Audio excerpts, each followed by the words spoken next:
Hello, ladies Ball and sack. gents. Jesus Christ. Already? Already? No need for putty mouth. Start the Welcome show. to episode 80 of the Shadow Call podcast, ladies and gentlemen. The whole gang's here. Myself, Scott, Walter, and James. The drab four. No, that's typo negative. The slab four. There we go. The slab four. four. The flab four. There we go. There you go. We're the flab four, motherfucker. Flab four. I like it. Yeah, there we go. Yeah, so we're here I'm not for... flat, I'm festively plump. That's right. I have layers of lusciousness. I keep fat on me so that there's more of me for a woman to love. Dude, I'm not fat. I just haven't grown in my body yet, you skinny bitch. I'm not fat, I'm big boned. I'm getting in shape. Beefcake. Beefcake. You don't need to see those things. Okay. Yes. Anyway, hi. Welcome to the show. Yeah, welcome to the show, and tonight, we're being odds. We're being odd. Yeah, there's a reason we're being odd tonight. Tonight we're doing another top 10 list, but interesting one. The top 10 odd couple, oddball, whatever you want to call it. Well, odd couple, because Tag there's a teams. difference between the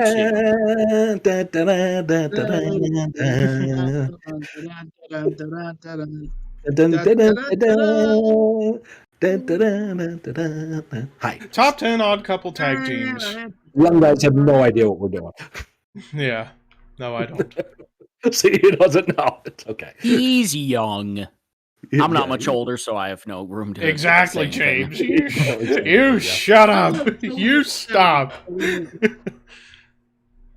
there was only 5 months left of the 70s when I was born. Yeah.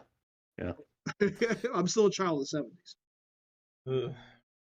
But yeah, the top 10 odd couple tag teams. Now, what do we mean by odd couple tag teams? Well, over the years in wrestling, we've seen a lot of weird tag teams, whether they be thrown together with completely opposite characters, or comedic charms that come off as an odd couple, or thrown together, but making it work. Or enemies forced together, but somehow they coexist. Mm-hmm. There's that word again. Coexist. And Aha. just to preface with my list at least, there's gonna be a lot of WWE teams on here, because really whenever I was doing my research about this, not really a whole lot in other companies that I found. Like, it was mostly WWE where they really do the odd couple teams well, whereas most other companies, you might have the one or two here and there, but not so much. So, with that being said, let's get to some honorable mentions. So, I have 4 honorable mentions. So, my first one, Jericho. Chris Jericho and Big Show. Because, and let's not forget, that wasn't supposed to happen. This was supposed to have been Jericho and Edge, and we've talked about this several times in the past on this show. They were going to be the team in the company during 2009, before Edge got injured, so they're like, well, what do we do? Big Show, you're not doing anything right now. Let's put you together with Jericho, and despite being put together randomly, and the differences in the characters, they were a really good team for that time. Jericho and Edge would have been awesome, and probably Jericho and Edge would have went down as one of the best tag team pairings ever in that company. Yes. But Jericho did work out very well.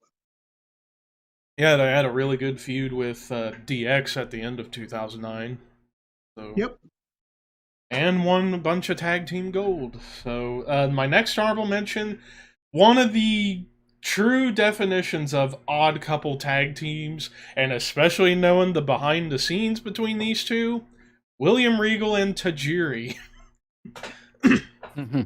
Because I hate him so much. I hated him so much. I knew what I hurt him so much. Buy a can of Spam and put it in Tajiri's bag. Where's all your money? Cans of spam. But yeah, the good team for that short period there, but yeah, they hated each other behind the scenes. Next up, even though this was a short-term team from April through October 99, Kane and X-Pac. I thought they were a really good team for that time period. And then for my final honorable mention, Owen, Hart, and Yokozuna. And Ooh. Well, James, what honorable mentions do you have, good sir? good sir, I have none. Wow. There you go. Walter? I have 5 honorable mentions. Starting off with ECW, Danny Doring and Roadkill. Ooh, I forgot. Nice. That makes sense. That makes You sense. got an upper class guy from Pepper Pike, Ohio. Rich neighborhood kid, and you got the Amish Roadkill. That's what more can I say? Chickens. At number 2, we're going to TNA. Alex Shelley and Abyss. I'm surprised. Levi, you're the TNA guy. I'm surprised you didn't. I do have a TNA team on my list, but not that. Okay. For an honorable mention for TNA, forgot about this one. New Jack and Shark Boy. Yes. That was my next honorable mention. That was my next honorable mention. See, there you go. Aha! But New Jack and Shark Boy, I also had his honorable mention. I also had Owen and Yoko, like Levi did. And my last honorable mention, I make sure to put this because if my dad watches, he's going to ask, why didn't you put them in there? They want the definitive oddball tag team, or he'll say oddball. Because they were an oddball tag team, but they were an odd couple tag team because they couldn't finish the match without fighting each other and the match gets thrown out. WCW 1991. Scott, who am I talking about? Wait, hold on. Who was it? I thought you said the name. No, I was thinking of another tag team. Go ahead. I couldn't think of it. WCW 1991. They were an oddball tag team, but at the same time an odd couple because they could never finish a match without fighting each other and the ref throwing the match out. Cactus and Abdullah. Cactus and Abdullah. There you go. Nice. Good call on that one. That's a really good one. Yep. I have one honorable mention on my list. And when I thought weird tag teams, this one popped in my head right away. I don't really know why, but it was an odd couple, and that was the infamous Gangstanators, New Jack and John Cronus. Yeah. From ECW. The situation was you had the tag team run of the Eliminators and the Gangstas. And in 1997, I think it was, Mustafa left the company, got injured, whatever the situation was. Perry Saturn was gone from the company, probably on his way to WCW. So what do? They just take New Jack and they took John Cronus, stick them together, and then they take their tag names, stick those together, and become the Gangstanators. And they had a short run. It was weird. Here's hardcore, badass, personified New Jack. And then there's the technically sound, very light on his feet for his size, John Cronus, who can do flips and backflips and cartwheels and all that crazy stuff. Weird-ass tag team. So it was more for just like out of necessity at the time, I guess, because they were short on teams. But yeah, definitely an odd couple tag team.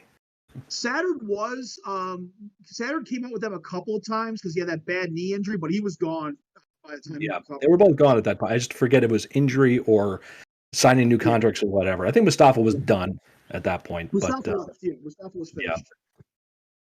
That's all I got, man. Well, now, time for the actual list starting. Number 10. 10. My number 10 is going to be one that I will be shocked if nobody else has it on their list. Cactus Jack and Chainsaw Charlie. No. No. No. I thought for that period that I'm honestly surprised. Yeah, Cactus and Abdullah. I do have a Cactus tag team, but not that. So do I. Yep. But Cactus and Chainsaw, that period from end of 97 through to the night after WrestleMania 14, I mean, good team, and on top of that, they would still just beat the fuck out of each other from time to time, like Rumble 98, the chair shot contest, and then having the hardcore match like a week or two later on Raw, leading to the infamous dumpster shove off the stage. But as a team, good matches, particularly with the Outlaws during this period. But, I mean, the dumpster match, one of my personal favorite WrestleMania matches. of all time. So it's a shame it was very, very short lived, but for the 4-month period, they were really good and they were odd as fuck. James? My number 10 was one of Levi's honorable mentions, Owen Hart and Yokozuna. It was a team out of necessity because Yoko really couldn't wrestle singles at this point, so they put the two together, but I love the kayfabe reason of why Owen picked Yoko. Well, Yoko beat Bret for the WWF title, so I have to have him as my partner. And you have the 600-pound monster, the 220-pound wrestler. You put them together, and for the year that they were a team, they worked well. But you just have the monster and the wrestler, and they worked well together. They came off like a wrestling video game. You hit the random button when picking your team out. That's what Battle Ball. It was like Battle Ball.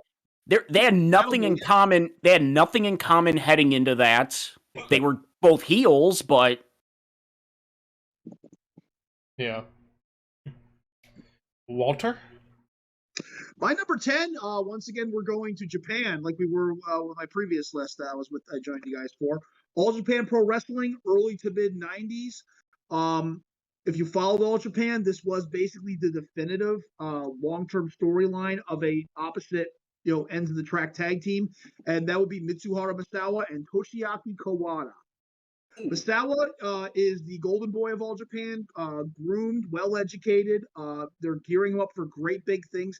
Handsome, well-rounded. They have their focus on. Kawada is the chubby, ugly kid that everyone picked last in kickball. Had to fight for his dreams, had to fight for everything. But that was the thing when they teamed up, though, and eventually they're that's what brought them together and pulled them apart. Was Misawa had this arrogance about him where he felt he was too good for Kawada. Kawada, unlike Misawa, had to fight to the top. Misawa was Tiger Mask, and got that rub from Baba and Saruta and all that. And Kawada got stuck with Ricky Fuji. Ricky Fuyuki, not Ricky Fuji. And they formed Footloose, and he had to fight his way all the way up. And he teamed up with Kawada because they went to training together. And it was a storyline that you followed all throughout the 90s. It was amazing. As a tag team and as, singles competitors against each other. Scott? My number 10 is the Varsity Club, Mike Rotunda and Kevin Sullivan. Because look at the package. This doesn't work. This is weird. Here's the Prince of Darkness, the Games Master, the Taskmaster in this black robe. And then there's this collegiate dude from Syracuse who's wrestling. It's like, what is this? This should not work, but it does. And the fact was that Kevin Sullivan called them, basically, they were the Three Stooges. Kevin Sullivan was Mo, Mike Rotunda was Larry, and Rick Steiner was Curly. And then when they got Steve Williams on board, he was Shemp. So it worked. It's fucking worked. It was great. But if you were a new wrestling fan, you turned on TBS back in 87, 88, and you saw those two as a team, because I did, I'm like... Because we knew Rotunda hurts your brain. It doesn't work. It doesn't make any sense. Wait, but that's why it did work. So definitely it's an odd... Kevin Sullivan went to college? Yeah, what? That's the other funny thing about Sullivan. Like, he's being introduced to Singapore, and he has this thick Boston accent. Like, come on, dude. We get the point. So, that's my number 10. Number 9. My number 9, the second straight Mick Foley team, Stone Cold Steve Austin and Dude Love. That's a fun team. Yep. But yeah, Austin and Dude Love, and to think this whole storyline was going on for a few weeks of Mankind going around, pick me, Steve, pick me, and Austin's like, I do not want anything to do with you. Decides to go out alone when Shawn was sent on vacation after the Bret fight backstage on Raw, and clip of my hair. It's an unsafe working environment. So, and I love how they built this up. So we get the match. It's Asa versus Owen and Bulldog, and then suddenly we see Dude Love for the first time on screen, and Austin's facial expressions were priceless. Like, What the fuck is this? what? Get a shot at the feet first. The tapping foot and the walking. Yeah. Foot, yep. And Oh, then Steve-O! looks like you could use a little help by maybe a tag team partner. What's the matter? Don't you recognize me? And I don't blame you for not wanting to team up with that mutilated freak Mankind. But you never said anything about teaming up with the hippest cat in the land. Steve-O, baby, it's me, Dude Love, and I'm coming to save the day. Ow! Have mercy. And it was such a great moment, and comes out to a huge pop. And then he enters the match, and then he and Austin win the tag titles, and they held him for roughly Here's your belt. 3 months until Austin had to forfeit the belt due to injury. But yeah, especially given the context of the characters. Dude Love being this huggable hippie dude, and Austin being the tough blue-collar badass. It's like, this should not work. But it did for that 3-month period, so there you have it. James? My number 9 had another interesting build-up towards a tag team title reign. Heath Slater and Rhino. You have free agent Heath Slater. He's trying to get onto one of the shows. Rhino actually beat him to earn his way back into the company.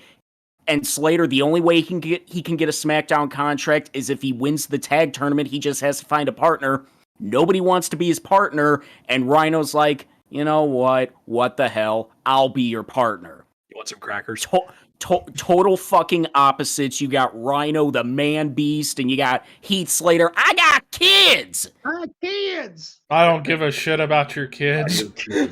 And just some of the segments they had where Rhino's like, what the fuck is this? And they worked well together despite being an oddball team. They win the tournament, they win the tag titles, and they were a team for like 3 years or something. Roughly, yeah.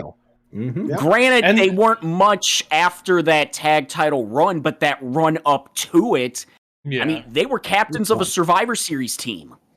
Yep. So, and they're technically still going a little, kind of going at each other in Impact. Yeah. But it's if he can stop being injured. Yeah. But just one of the better stories of the early part of this brand split was that Heath Slater free agency, the formation of the team, and their run as champs. Yeah, I completely forgot about that. Good call. Yeah, Walter? My number 9 are the current Raw Tag Team Champions, Randy Orton, Matt Riddle, RK Bro. Nice. It's the best thing on Raw right now. It's the most entertaining thing. It's a 3-hour mess. There are some good things, but that's one of them. That's the best thing. Bro. It gives longevity to Orton. It adds more to him. Gives him a lot more to do. They're eventually. You do care about me, bro. Every time you think they're gonna split, no, they just fall back together because it works and it gets over. And I was afraid Matt Riddle was gonna fall into obscurity, just being a mid-card U.S. title, Intercontinental title guy. No, this breathes new life back into this. Yeah. Yep, and he perfectly fits the WWE mold now because of that. And when RK Bro finally ends, Riddle will probably finally be ready to handle a better singles run. And I will say, I completely forgot about this one, but when you mentioned Riddle, had him and Pete Dunne lasted longer, they probably would have made the list. Because that was awesome too. Yeah. RK Bro is the Broserweights, but longer. Yeah, moved up. Yeah. Hey, Bobby Fish just said fish. How much fish could Bobby Fish fry if Bobby Fish could fry fish? And Bobby was playing the old school Bobby right there. Yes, he was.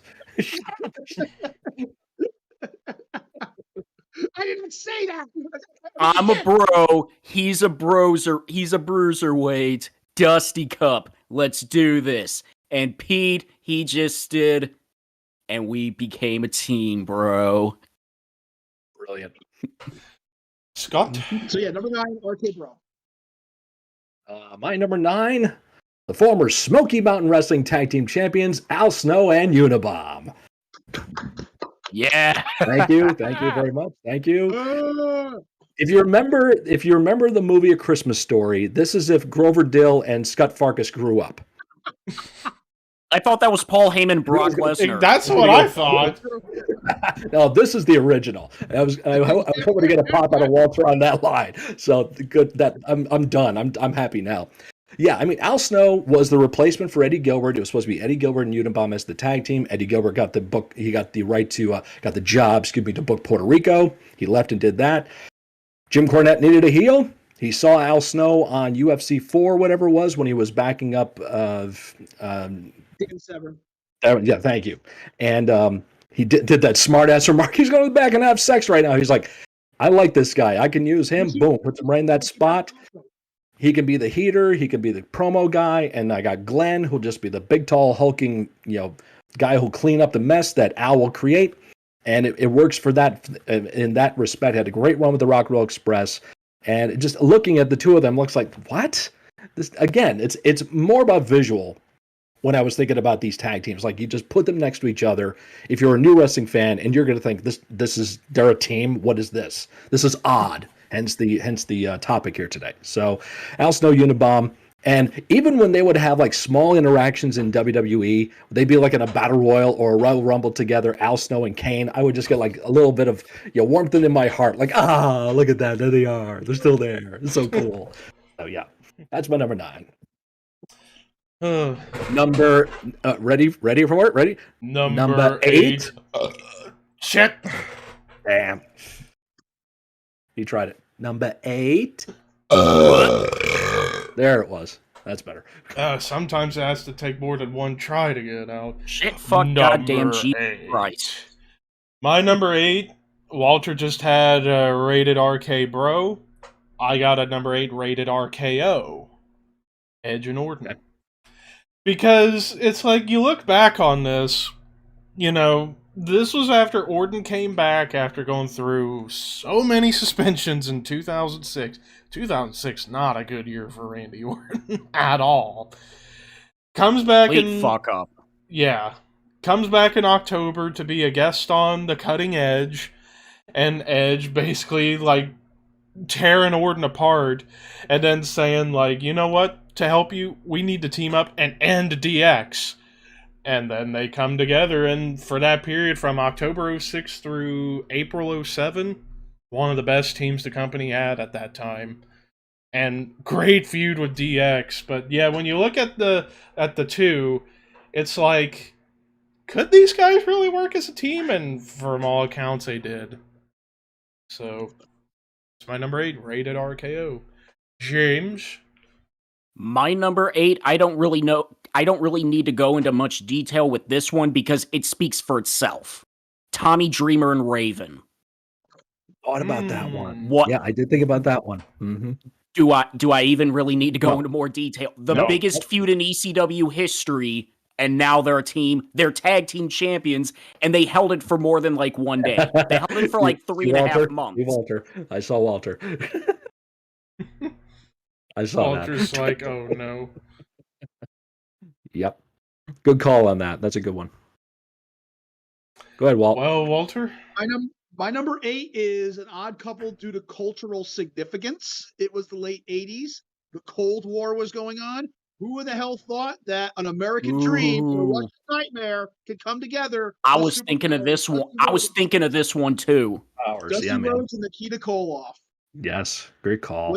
When Nikita enters the cage to help Dusty, when nobody thought of it at first. Nobody thought this was happening because Nikita just came off of a hell of a heel run, ending with the match, the best 7 series with Magnum TA. But when he gets into that ring to save Dusty from the Horsemen, then never thought of. Nobody didn't cross anyone's mind to take a foreign heel and one of the top baby faces in the company and bring them together. Yep. All out of respect for Magnum. Exactly. Brilliant story. And yeah, that's got to go down as one of the biggest reactions of any company, because when it's one thing to see Dusty and Nikita, you see Dusty walking first, and there's Nikita walking right behind him, and you see the audience like looking at each other like, this can't be right. No, he's going to attack Dusty? What is going on here? And then Dusty gets in the cage, and then the Horsemen get on him, and Nikita just takes like 2 seconds and stands there and watches, and when he gets to the ring, and he jumps Arn or Tully, whichever one it is, and that fucking crowd explodes like, he's one of ours. And Dusty gets up on the rope, and he's pointing at Nikita, like, get the crowd behind him. I'm like, I'm feeling it right now. I'm feeling it right here. Wow, but yeah, that's so fucking good. One of the Great best call, babyface turns ever, too. Yep. Ever. Yep. Oh, yeah. One of the best. All right. My number yeah. 8. Yep. My number 8 is nowhere near as good as that one. I'll tell you that right now. But my number 8 goes to Extreme with the tag team of Balls Mahoney and Spike Dudley. Good team. I mean, oddball, odd couple. You know it. Hardcore chair swinging freak, long-haired heavy metal dude, guy in the tie-dye and the jeans with the glasses, doing that shtick. The 300-pounder and the 150-pounder. Yep. I mean, they're both crazy. They're both nuts. We know this, but just looking at it, once again, you didn't think it's going to work, but they knew how to work with each other. Had a great run with the Dudleys. I think it was because Axel was gone, injured, pissed off Paulie, whatever it was. Probably pissed off Paulie. Spike was always, the one that was on the outs with his older brothers and everything else. So just made sense to put them all together. And they had a real good run together as a team, good run as tag champions, and definitely odd couple. There was also like a story behind that where I think there was a mutual friend of theirs or a fan who was dying of cancer. And because Balls told this story too. Balls told this story about somewhere they the last thing one of the things he wanted was I want to see Balls and Spike win the tag belts because when they just started teaming, and then they won the tag belts and the guy shortly died after that. And Balls said that was one of the most special moments in his life was because when they won the tag belts, they went to go see the guy and took pictures with him and stuff like that. And then when he died, the guy's mother came to see them, and Balls went under the bleachers and just cried his eyes out. Wow. So, Balls told a story about that in one of his shoot interviews on RF video. Nice. Yep. Number 7. My number 7. The most recent team on my list. And we even talked about including them on the list a couple weeks ago. Cesaro and Sheamus, The Bar. Because I like how... and it's weird looking back. Because this was during, the beginning of the current brand split. We were seeing Sheamus and Cesaro wrestle each other every fucking week, and we were just getting the best of great stuff. Mm-hmm. Yeah, really good matches, but even the fan reaction at the time, it was like, I am so tired of these two facing each other every week. But then they had the match at, Clash of Champions, where Cesaro nearly kills himself, and they put on a hell of a match that night, and then we get Mick Foley telling him, you know what? You guys should be in the team. And they were so reluctant. And then we get that segment where they're at the pub.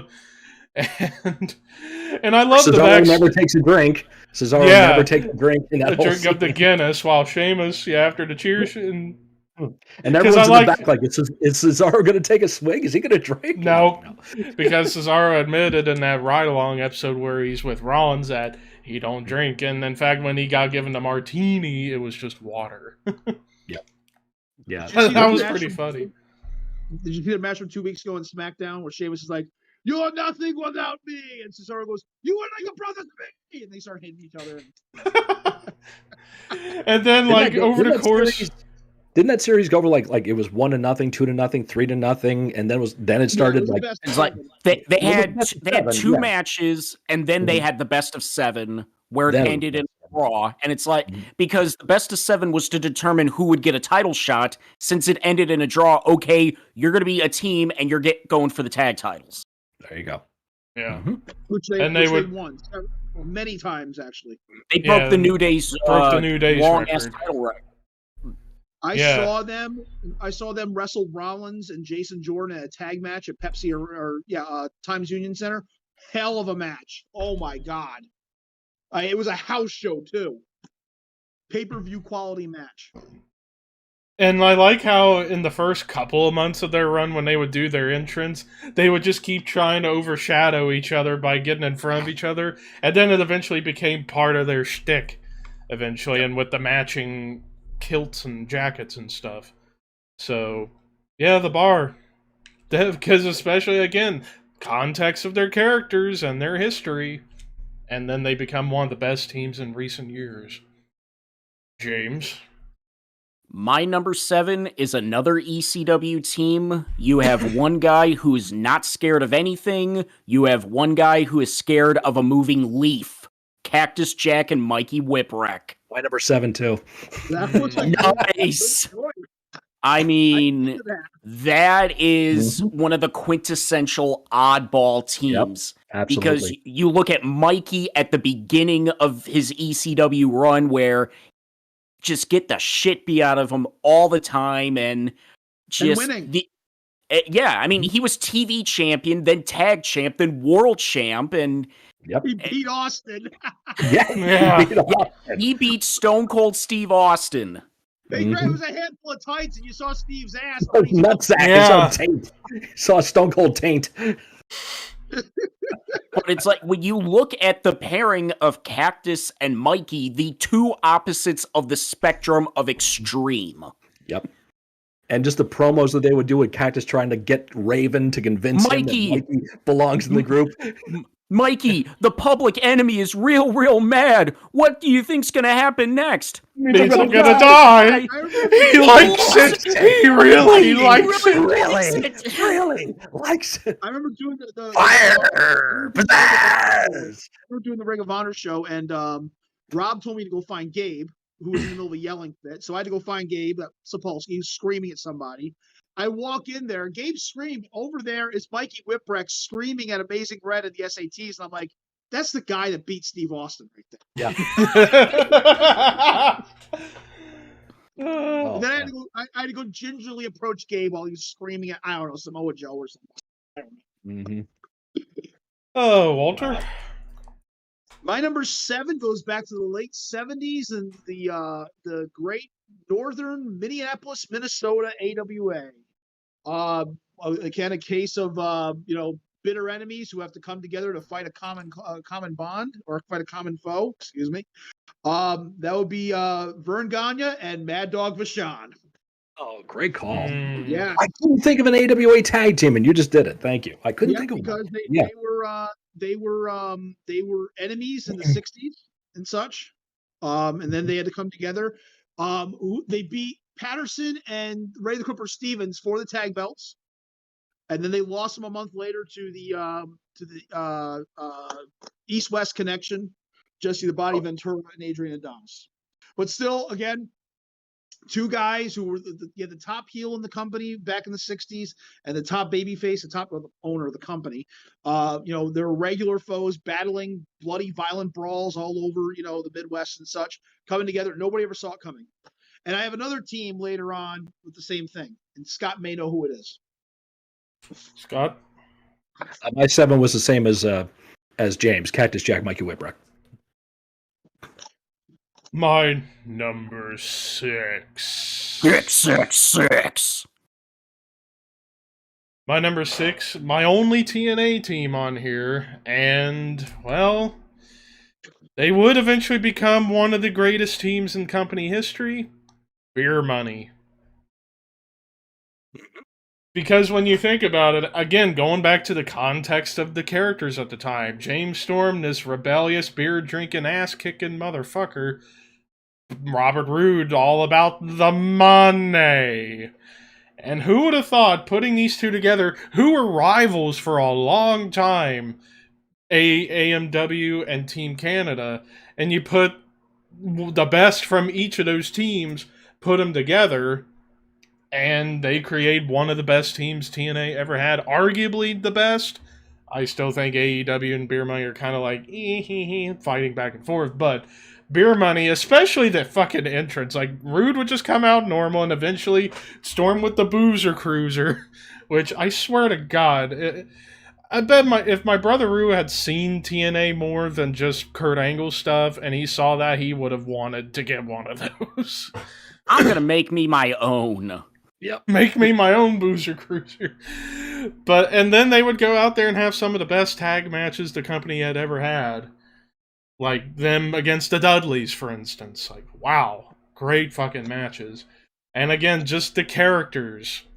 A rich dude and a beer drinking drunk. And yet they work together. Yeah, and yet they work together. And we're pretty freaking hilarious together, especially this one, I talked about this before, Christmas commercial they did for Shop Tina where Velvet Sky, oh my god, looking hot in a suit with glasses. Single again. Oh, her and Bubba broke up? Yeah. No Damn. shit. I didn't know that. That's crazy. But and then they're going back and forth with AJ. Like AJ's like, "Where's my belt? I put my belt on this table. Where's his belt, James? Where's my belt? When do you gotta wrestle again? You guys shipped my belt. Sorry about your damn luck. Oh, AJ, your hands are freezing." And then they all just start fighting until Suicide jumps off of the shelf. It's so funny. But Beer Money, my number 6. James. My number 6, Levi already mentioned them, Steve Austin and Dude Love. How you have, for weeks, the build-up, and then Dude Love debuts, and then after they win the belts, he gives it back to Austin. It's like, I don't deserve this. And it's like, yeah, you're damn right you don't deserve it. But then it's like, son of a bitch, you know what? Here you go. You know, we don't have to be friends, we just have to work together. Deal? And they shake hands. Austin finally accepting somebody. Right. Mm-hmm. Because he was the typical loner. He didn't want anybody. DTA. And it's like, don't trust anybody. You know, this crazy motherfucker is going to do he's changing his character just to be my tag team partner. You know what? What the hell? Yep. Walter? My number 6 is controversial because Chris Benoit is in it. It's Chris Benoit and Kurt Angle. Yeah, that was a good one. That's a good pick. I forgot about that one.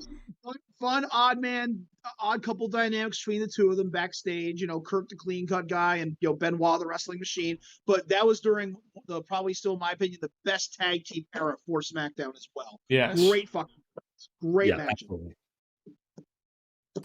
Scott. My number 6.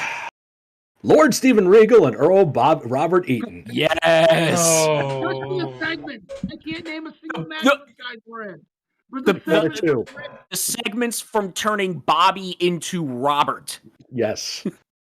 You look at here's Steven Regal, Lord Steven Regal, staying with the hand behind the arm, the posh stance, and all that stuff, being all prim and proper, and then you got Huntsville, Alabama, born and bred and proud of it, Bobby Eaton, and just trying to get him to stand properly, trying to dress him up, trying to make him speak properly, just doing everything that Regal would do.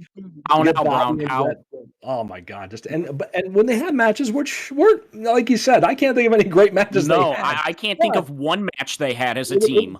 It was I can swear they had at least one. At least one. That makes them a tag team. But the weeks of build up. It was fantastic. I think they were in a triangle match at Starrcade with Harlem Heat and the Nasty Boys or something like that. Probably. I would guess they've worked with somebody like that. So just the fact that they had the idea, whoever was booking at that time, to stick those two together. I don't know if it was Dusty. I don't think Dusty was there at that point. But yeah. Well, the context of that is because that was right after Triple H left. Because there was going to be Triple H and Regal as a team, but when he left, it's like, okay, what the hell do we do? There's Bobby let's Eaton. stick him with Bobby. Yep. And that was Bobby's last push in WCW. Yep. Yeah, you're right. Yep. So, perfect odd couple as far as I'm concerned. That's my number 6. Now into the top 5. Number 5. Another recent one. I gotta put him on here because given how they were at the beginning and what they would eventually become, the New Day. Because it's crazy to think and it's weird to think how they formed. It was just a random match between Biggie and Kofi, and then Woods comes out with this weird white suit and glasses. telling them that we need to work together to make it here. And then we get these weird, like, stereotypical Southern gospel segments with these two that were so fucking terrible. And then we get the first iteration of the New Day, and it's like, get this shit the fuck off my TV. This is terrible. And then, to their credit, they took that heat and ran with it and became one of the best teams in company history, still to this day. And granted, well, should they be longest reigning tag champions if under the right circumstances? Maybe, maybe not. But it doesn't take away from how good they are. And again, just them going out there with the fucking cereal, the unicorn dildos, and all this shit. Cereal. Pancakes, cereal. Oh my god. Anything these guys want. Oh my god. The fucking Time Machine segment when they feuded with Aiden and Simon. Mm-hmm. Suddenly my bootios are now derriere squares. And then they go back 2009 Kofi. Looks like there's trouble in paradise. No, wait! No! 2009 was my best year! No! There's no video games! The bygone era sucks! It was almost like a Nation of Domination type. That was the original idea. Yeah, the original idea, yeah. Yep, and then they just took it and ran with it and made it their own. And I remember when they first did it, I'm like, yeah, this is going to flop. But they made it their own. They took it, and that's the thing. Everyone's like, "Oh, they get stuck with a bad gimmick." With these people, yeah, some guys get stuck with shit gimmicks, but it's what you do with them. Right. And that's an example of taking the ball and running it. Yep. Yeah, they were given that chance to go out there, and they were like, "Okay, their crowd's not buying us as baby faces, but they're booing us. Let's go with this." And they just kept feeding into it. And I knew eventually the crowd was going to turn them, and they did. Yep.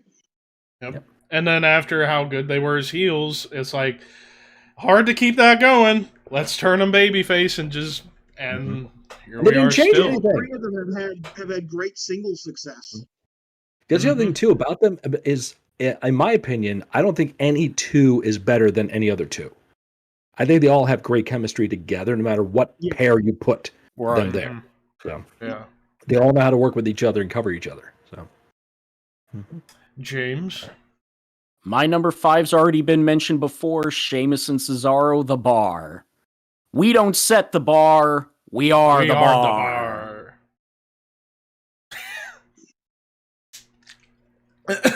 Walter? My number 5? No! Team Hell No. 3. Yep. Wow. Again, just the three-way at 3. That'll be Glenn Jacobs. Another entry for Glenn Jacobs. He's had about mentioned 3 times already. With the X-Pac, with El Snow. Pretty much every team he's been a part of has been an odd couple except tag for the Undertaker. Even at that, they're the Cain and Abel of pro wrestling. Yes. So you could say that they're an odd couple. Mm-hmm. I mean, what could be said? Actually, Undertaker's had so much. He's had so much surgery. It's probably the Cain and Unable nowadays.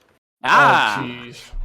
What could be said? It's also team. I think the one who benefited the best out of Team Hell No was Bryan. Yeah, it helped elevate Bryan's character into what you're seeing, not just in WWF, but AEW. You're still it elevated into the yes chance, of course. Yeah. I'll get out. He's allowed to do no in AEW. He's done it. No, he's done it. So, Vince asked him don't do yes, but he can do no all he wants. He can do no. He can do no. And fickle. Yes. Ben Fickle. He has the fans through the yes chance. He kind of gives them a signal, and they do it. They do it themselves. Yep. But he doesn't do it now. He just beats the shit out of the Dark Order. That's all he's been doing the past 5 weeks. But yeah, that's Team Hell No is the definitive odd couple of the 2020. Scott? My number 5's already been mentioned. Steve Austin, Dude Love. Move on. Number 4. The only WCW entry I have on my list. Speaking of Steve Austin, the Hollywood Blondes. Because, again, going back to behind-the-scenes stuff, You know, we all know the story that Austin was being set up for a U.S. title push and was about to get Harley Race as a manager and become the top heel or one of the top heels in the company. And then Dusty suddenly changes plans and puts he and Brian Pillman together. And again, context of the characters. Pillman, this like underdog high flyer, and Austin, this no nonsense, straight down the line technician. And you put them together, and yeah, not called the Hollywood Blondes at first, but they would eventually decide, you know what, we need to come up with a good name. And you got the thing going like you're from Hollywood, Stunning Steve and Flying Brian. Let's go to Hollywood Blondes and wear the matching outfits, and then put out some of the funniest stuff. Flair for the old. Enough said. Yep. So, there you go. Again, context of the characters, how they eventually worked together and became one of the best teams WCW ever had, despite it being only like a 10, 11-month run. There you go. James? My number 4 has not been mentioned yet. When you think of ECW and Oddball tag teams, there's one that comes to mind more than all the others. Rob Van Dam and Sabu.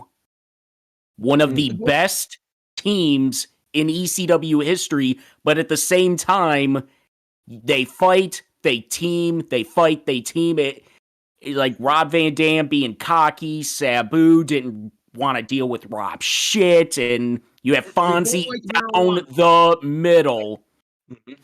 And it was just a back and forth love-hate between the two, but when they worked together, great. They were a great team, but when they couldn't, Yep. It's a matter of respect. Marijuana. And they started off as a rivalry, too. Yep. Remember they did that one show, what was that one show they did where Rob Van Dam dressed like Sabu? He did a running on a match. He had his hair down and sweat down. He wore the pants. Remember that? It was like a one-time thing. It was either like on like a house show or something like that. But there was footage of this where Bob Van Dam came out dressed like Sabu with his hair straight down, wet, with the pants, with the genie pants on, and came out and did a whole shtick. I'll have to look for that. I remember the stretcher match they did.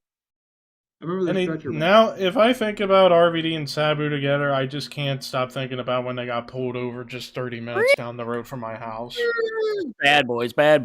What you gonna do? What you gonna do when we come for you? I love you, Rob, but for fuck's sake, you fucked yourself over so bad. But you know what? Rob probably is like, whatever, man.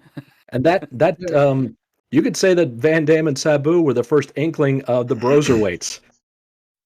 Kinda, yeah, you're right. Same setup, same dichotomy. With the Bro, RVD, and Pete Dunne as Sabu, it's exactly the same thing. Yeah. Instead of doing this, you do this. Sabu was so quick to explain things.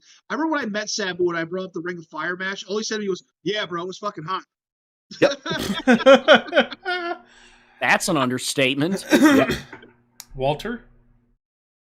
Were we number 4? Number 4. My number 4 has already been mentioned. Tommy Dreamer and Raven.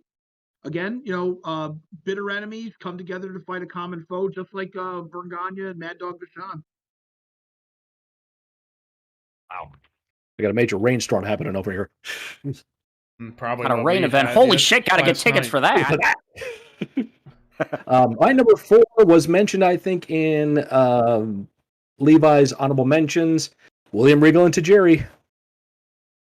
Just the stuff they would do, the backstage stuff as well documented. Just the fact that, again, once again, Regal, second time on my list. And I tried not to duplicate names. I really tried to, but I just suck. I couldn't think. There's some you can't ignore it.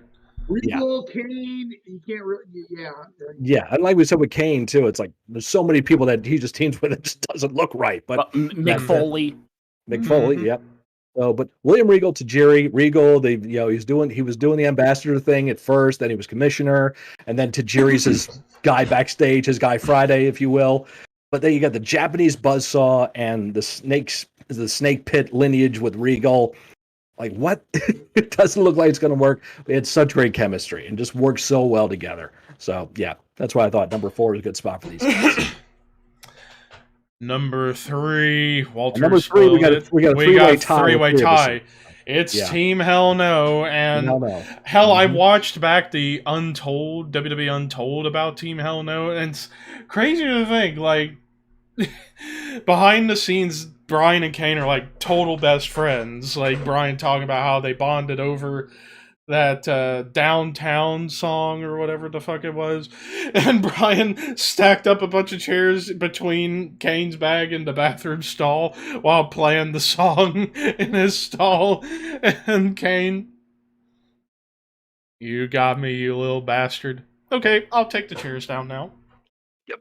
And then we get the whole thing, and thank God this happened, because had we not gotten this, we would have seen Charlie Sheen beat Daniel Bryan at SummerSlam. And I would have been fuming at that moment.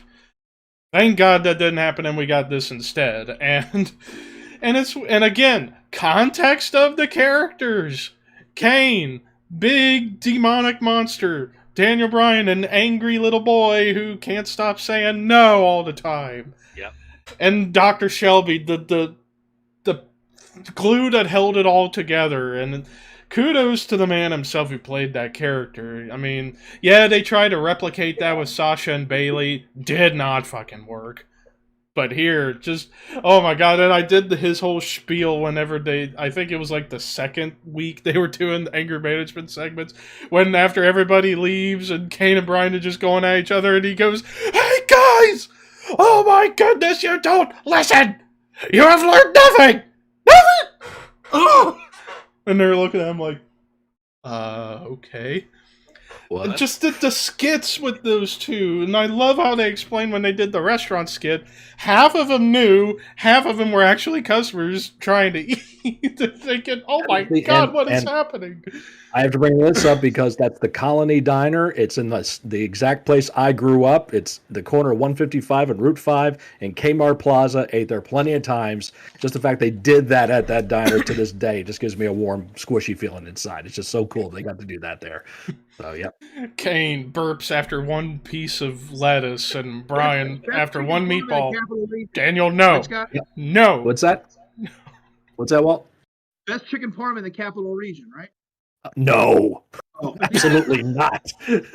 That's Marino's up the road about 5 miles. That's in Schenectady.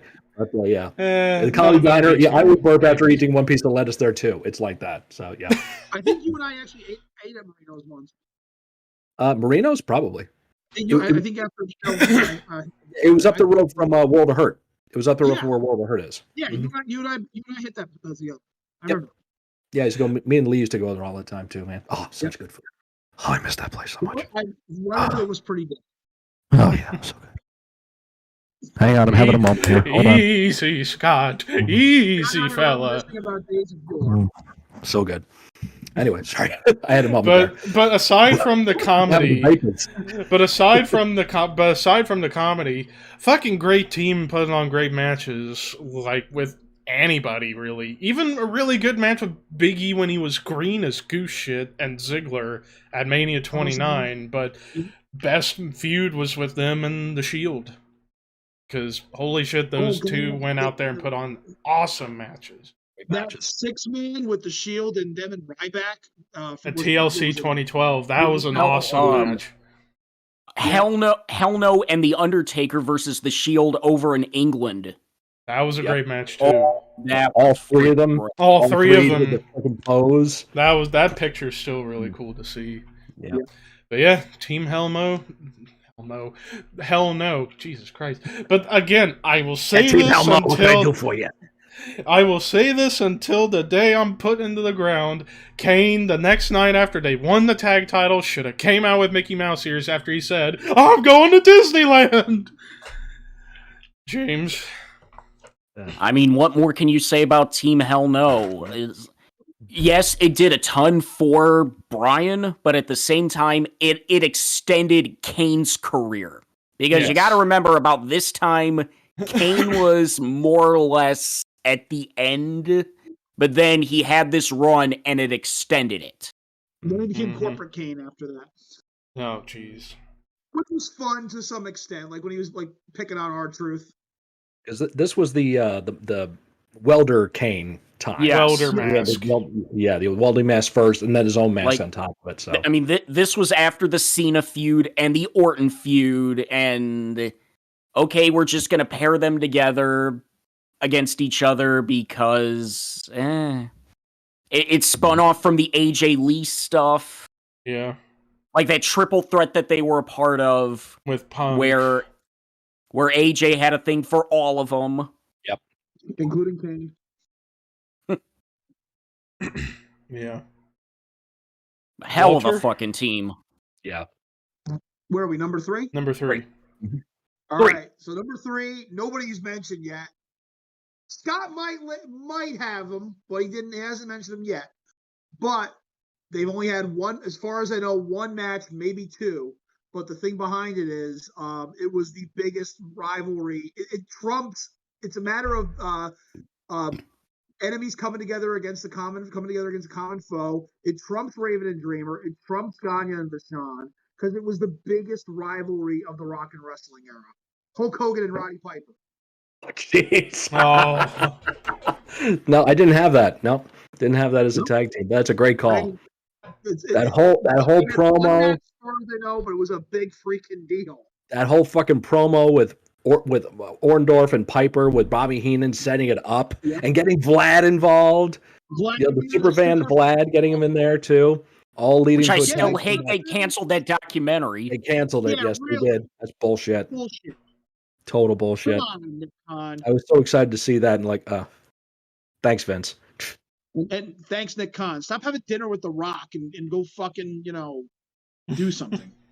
Stop firing guys. Yeah, but that's my number 3. That was a great Yep. call. Mhm. Yep. Scott? And my number 3 was Team Hell No anyway. So moving on to number 2. Number 2. Ooh. Oh, jeez. It was back and forth between this and my number 1, but when I thought about it, this one had to go number 2. A Booker T and Goldust! A Booker T and Goldust! Get the hell off me! I mean, yeah. 2002, Goldust is back. Booker's officially in the fold after WCW. And it's like, what do we do with him? Screw it, let's put them together and see what happens. More comedy gold. Like them at the 7-Eleven and Goldust, the infamous quote. If Weren't you they let called me... Black Gold? Weren't they called Black Poker Gold? dust. Booker Dust. If you would let Black- me take a drink of your Slurpee, I'll give you a bite of my wiener. Back the hell off, man! And then he's like, oh, come on, it's just mind games, remember. And as Jim Ross saying, he's goofier than Pat takes a bite of the hot dog.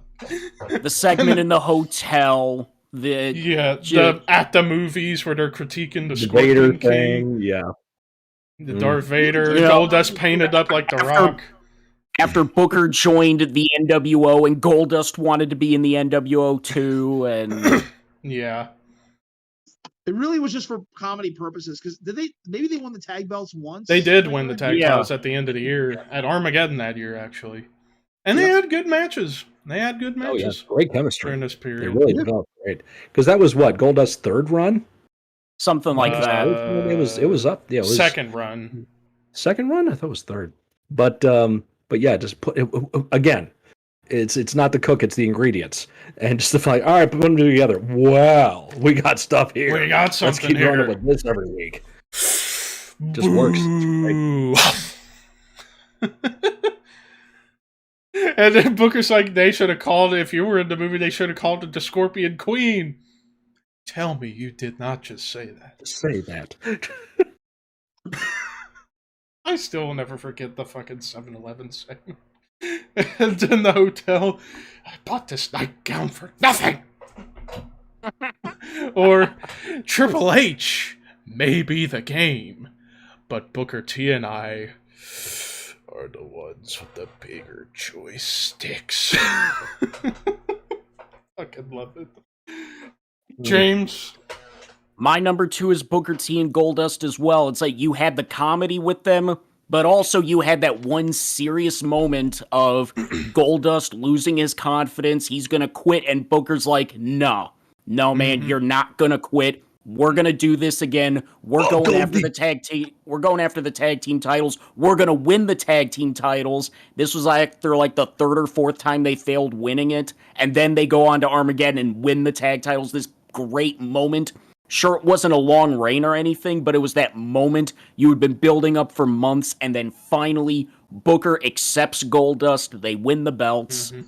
Great moment. And there. Even Booker backstage, like, you're one of the best tag partners I ever had. Maybe the best. Mm-hmm. Walter? Yeah, because fuck you, Stevie. Yeah. Yeah. Fucking my own brother. Walter? My number 2 was a respected rivalry, and then a respected tag team, and then a respected rivalry again where the tag titles switched hands. Kenny Omega and Adam Page. Whoa. Okay. I'm just kidding. It's the Dude. You have I was us. going to do something like that, too. Aw. Nice. That was nice. So I wasn't going to sell it. I'm like, he's full of shit. Well, I mean, they do both match up. They do. They kind of do. Yes. Oh, man. Rock and Sock connection, because just like Booker T and Goldust, they're the main event version of Booker T. Levi, come on. Levi. Come on, dude. Overseller. Fucking do It's that my every number single one, too, time. Levi. Just get up. You can't hear us. They took the headphones damn. off. He can't hear anything. Jesus. That's my number one, by the way. Every fucking Rock and Sock. time. I can bear it up because my number 2 and my number 1 have already been mentioned. Now, I don't think that means my number 1 nobody has. Yes. So it better be really fucking good or you're fired. Yeah. Levi, I thought we had this discussion that you weren't going to be doing that anymore. Yeah, guess what? I never agreed to it. Too fucking bad. Show me the documents. He said my number 1 too, dude. So I'm not too about it. So my number 2 is Goldust and Booker T as well. Go to your number 1, Levi, because he just said Rock and Sock. Next. Rock and Sock. Rock and Sock. James. Rock and Sock. Yep. Rock and Sock. It's my number 1 too. Oh, what does Walter have for number 1? Walter, what's your number 1? Hear me out on this, because it's not, when you gotta think about it, like, oh shit, you're right. Okay. It was an odd couple because the animosity was there for day 1, and it went on for a year with underlying tensions. And then towards the end, you saw that Hogan was looking at. Oh shit! Yeah. Mm-hmm. It's my number 1. Okay, that makes sense. Yeah, I mean, makes sense. They were rivals before they became a team. That was just one of the top heels of the company, and he never really turned face. He's saved by Hulk Hogan because Miss Elizabeth drags him out to save him from the Hart Foundation and the Honky Tonk Man. He was faced by association then because Honky and the Harts were beating him up, all because he wanted his Intercontinental title back. That's all it was. But then they were just brought together by Elizabeth, and Randy's jealousy was there the entire time. And then you see hints of it throughout the year, and you see it at the Royal Rumble, and then they explode at the Saturday Night's Main Event, and it all falls together. They were an odd couple. They never really were on the same page to begin with. Hence, an odd couple. Yeah. Good call. So there you go. That did it. So number 1's Rock and Sock. Number 2 is Booker T and Goldust. Number 3 is Hell No. 4? Number 4. So now we just need 4 through 10. Yeah. Boy. 4, probably Austin Dude Love. Yeah. Or the that or the bar. The bar. Yeah. I'd say the bar. Yep. Probably. Then Austin Dude Love. Number 6, Dreamer and Raven, because I could go for that. That makes sense, yeah. That does. Cactus and Mikey. Yep, Cactus and Mikey. Put them 7. Owen and Yoko. Superpowers, number 8. Yeah. Who was that? Walt? Superpowers, number 8. Dusty and Nikita. Okay, put them number 8. Number 9. How about number 9? Yoko and Owen, and number 10, Beer Money. That'll work. There you go. All right. That works for me. So I like how nobody else Shadow had beer Cult- money on the list, and yet it made it in. Yes, I finally the win Sha- something. The Shadow Cult cumulative top 10 oddball tag teams are Number 10, Beer Money. Number 9, Yoko and Owen. Number 8, Superpowers. Number 7, what was number 7? Cactus Jack and Mikey, I think. Yep. That was number 7. Number 6 was Dreamer and Raven. Dreamer Raven. Number 5, Dude Love and Austin. Number 4 was The Bar. Number 3, Daniel Bryan Kane. Number 2, Goldust and Booker T. And number 1, The Rock and Sock Connection. With an honorable mention, because it was Of a the really Mega good fucking Power. call, to the Mega Powers. Yes. So there you go. So I had the number 1, 2, and 3. I'm good. I'm done. All right, everybody. Good night, everybody.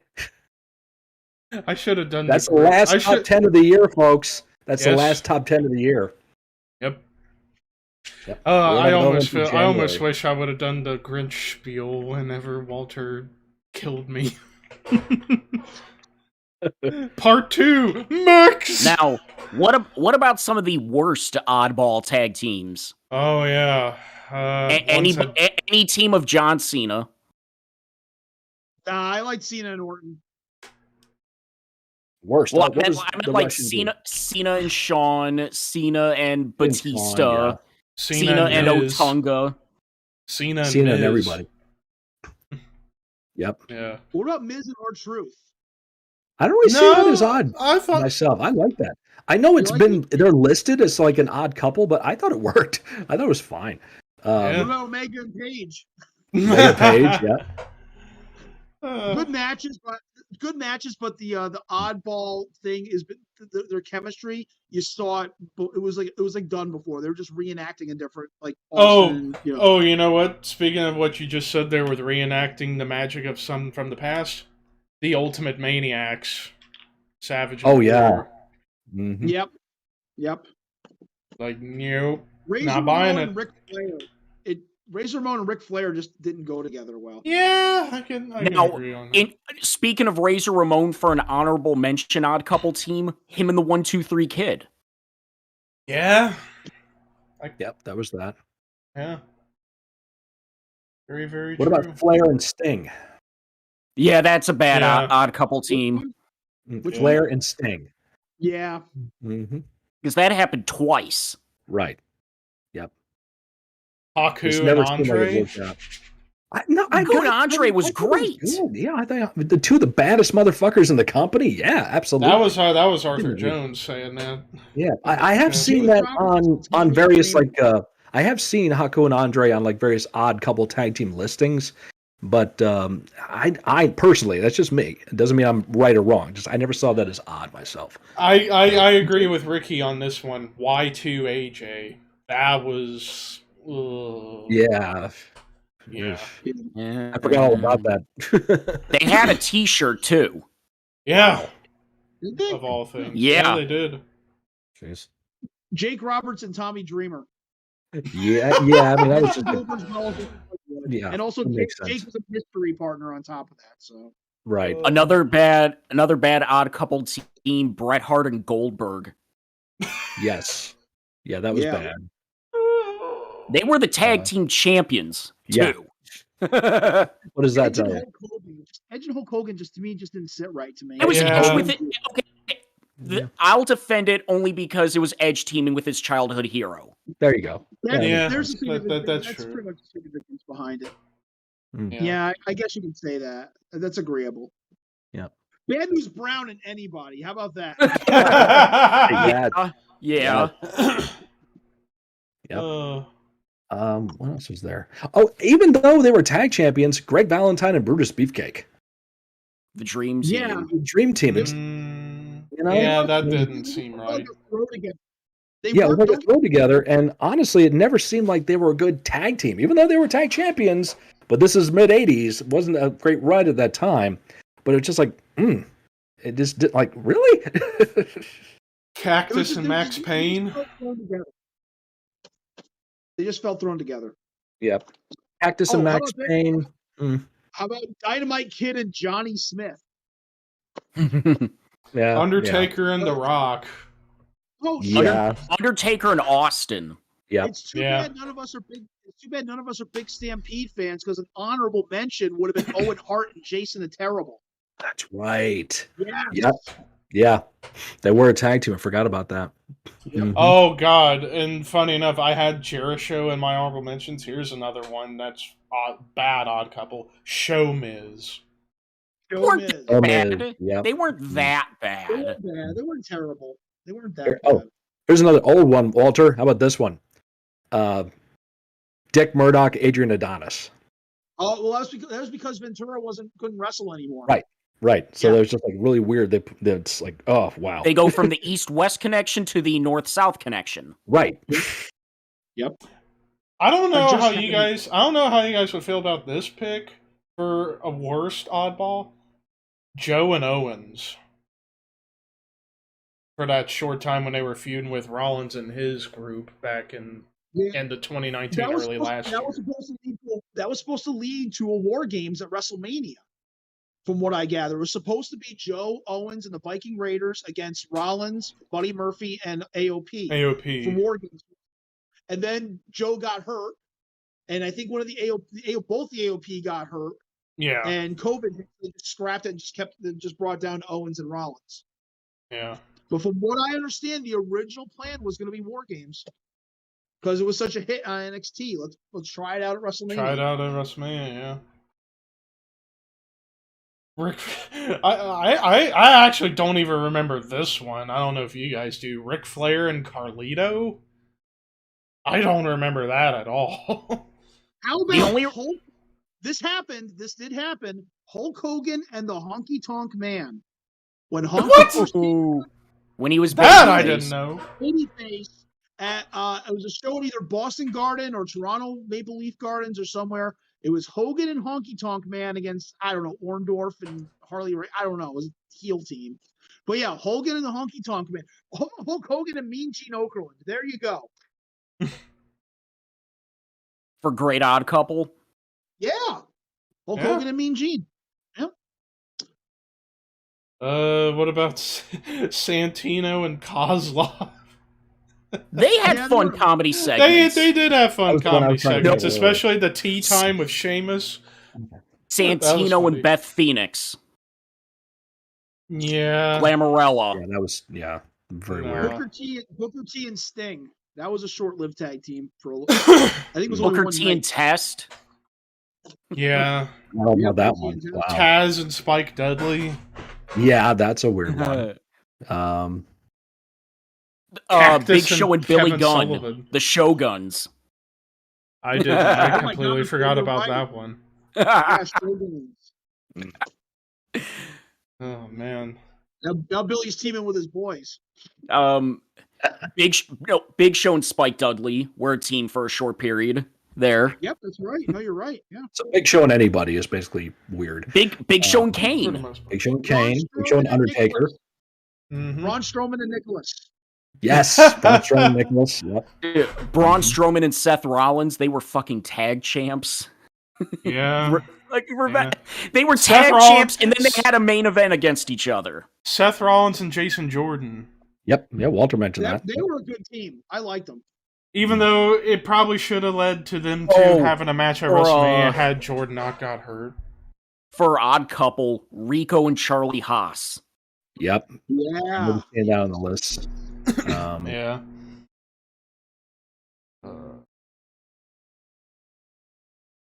How about in TNA, Shark Boy and New Jack. Curry Man and Curry Man. Yeah, that would have been an Justice honorable mention on Brotherhood. my list. Yep. Yeah, with Super Eric, that would have been an honorable mention for me. In terms of If I thought worst, about it. ODB and Eric Young. We mentioned no women. ODB and Eric Young.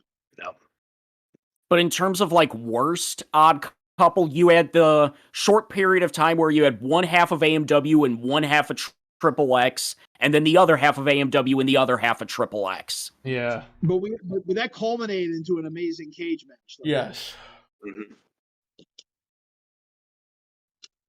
Well, and Arthur just brought this up. Triple X, I don't see them as being odd. I No. really don't. No. That felt No, that's natural really to fine. me. They're all three indie spot guys, of course. Mhm.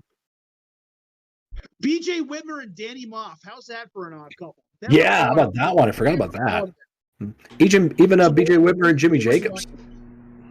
What was that? Whitmer and Jacobs when they were a team. Yep, Whitmer and Jacobs. That was another weird one. Yep. Yep, Whitmer and Moff. Never thought of pairing them together. That was a very random pair, but they worked. They worked out well. Because that was Daniel's faction, wasn't it? It was Daniel's. Yeah. The prophecy. That was it. Prophecy. Yep. Oh, with Daniels, him and AJ. Mm-hmm. For the time they were rivals, and then they came together to fight a common enemy. Mm. Didn't one of the Bucks team up with somebody else back when they split in TNA? Back when they were Generation Me. I know they feuded for a little bit. It's like going back and seeing them then and then seeing them now. It's like, holy shit. Now that I see Arthur Jones just posted this one, I'm shocked I didn't include this in honorable mentions. Marcus Bagwell and Too Cold Scorpio. They were a good team, and they hate each other in real life. Now, speaking of Bagwell, Rick Steiner and Judy Bagwell. Rick Steiner and Judy. They were tag team champions. Yep, they were. Steiner and Robbie Rage. Or Kenny Chaos or whoever. Yep, Kenny Chaos. Terry Funk and Bradshaw. I forgot they were a team for a short time. No, Bradshaw and Taka Michinoku. That too. How about the No Limit Soldiers when Brad Armstrong was BA and trying to act like Road Dogg? Oh, God. Who did you? But anyway, so this week in wrestling, oh dear Lord, the big topic, Jeff Hardy refusing to go to rehab and bye-bye again. Yep. Jeff Hardy. Oh, man. Jeff Harvey. Yep. Jeff Hardley. Don't want to sound like a dick, but it's like you've been offered rehab before, got fired before over refusing it, then you do the same thing again. It's like, sayonara. Yeah. Yeah. Sorry, Jeff, but you fucked yourself up again.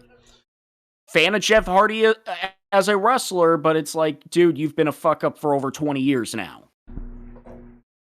Time to grow up. Mm-hmm. Yep. And Ricky, we talked about... Did Scott freeze? Scott? Scott? Great Scott! Scott! Hello! Hello! Yep. There he is. Oh, there he is. Oh, shit. Eh. I was starting to think for a second maybe back. I was starting to think maybe the rainstorm caused the power to go out. Well, yeah, we are getting some shitty wind. I can tell you that. Oh yeah, it's been windy here all day. Yeah, it's finally died down. I could see all you guys and hear all you guys, but you couldn't see or hear me. So. But yeah, Jeff Hardy the fuck up. Yep. And I want to sound harsh, but like screw up one too many times. Mm-hmm. And funny enough, Ricky brought up what we were talking about before the show started about, like, what if Jeff goes to AEW? No. Just no. No. Fuck no. Absolutely not. That's the last thing Tony needs is somebody on his watch. Yep. Get another Victory Road incident. Yep. And what the hell is Jeff going to do there? Team with his brother into obscurity even more? Exactly. You know.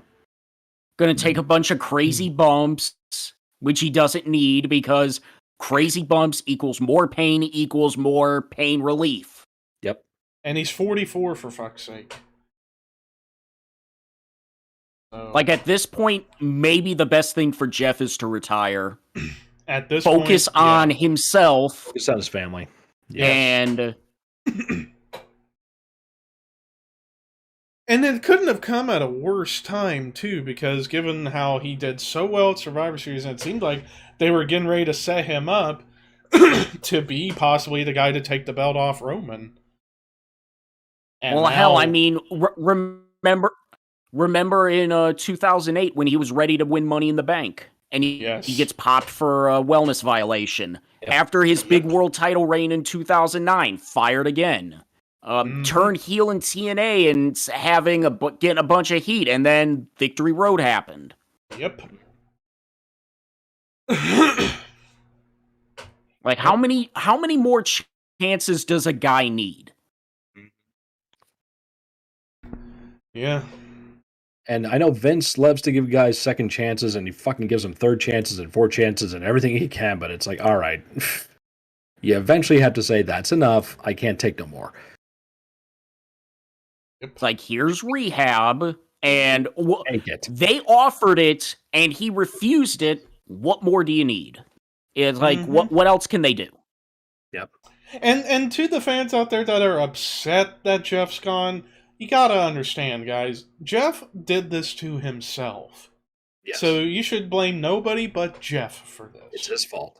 Simple as that. He has to take responsibility for it, and he needs to go home, lick his fucking wounds, and then figure out if he wants to make nice in the future, or just waste his time in AEW, or, like we were saying, stay the fuck home and just be a dad. And just be a dad, yeah. Yeah, and stop with the, Jeff's going to go to AEW for your own selfish reasons. Guys, I think we've all finally learned that AEW is not going to be the Vince killer. No. That's over with. Never has and never will. Move on. Yep. It will, and always will be at best the number 2. It's a B+ player, guys. It's a B+ player. Because one of the B+ players is on their roster now. Get it? Exactly. I don't know. Everyone says, "Oh, it's a 3-year company. They just started. Give them time." They are owned by a billionaire. They're on a major network, and they're signing guys left and right. And don't know what to do with them. This is not like a grassroots. This is not an underdog. This is not an underdog promotion. ECW is an underdog promotion. Yes. Ring of Honor is an underdog promotion. Yep. Exactly. Yeah. This is another billionaire-backed promotion, no different than WWE. Exactly.